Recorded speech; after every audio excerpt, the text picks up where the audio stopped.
আসসালামু আলাইকুম প্রিয় বন্ধুরা, জামালপুর জেলা মাদারগঞ্জ থানা ৭ নং শিডিউল ইউনিয়ন ৫ নং ওয়ার্ড মদন গোপাল এবং কি চর নামদিনে চরের এলাকার যে রাস্তাটা দেখতে পাচ্ছেন, এই রাস্তাটা কিন্তু আসলে বৃষ্টি কবলিত কারণে কিন্তু আসলে প্রচুরভাবে ভেঙে গেছে। হ্যাঁ, এই রাস্তা দিয়ে কিন্তু চর নামদিনে এবং কি চর হরিপুর এলাকার 2 এলাকার এবং কৃষ্ণপুর এলাকার 3টে এলাকার কিন্তু মানুষ চলাচল করে এই রাস্তা দিয়ে।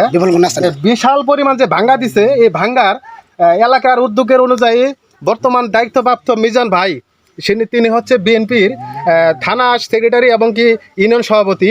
ওনার উদ্যোগে কিন্তু কিছু টাকা কিছু দেওয়ার কারণে কিন্তু কিছু একটা কাজ হচ্ছে, সেটা হচ্ছে কাঠের ব্রিজ বলা চলে।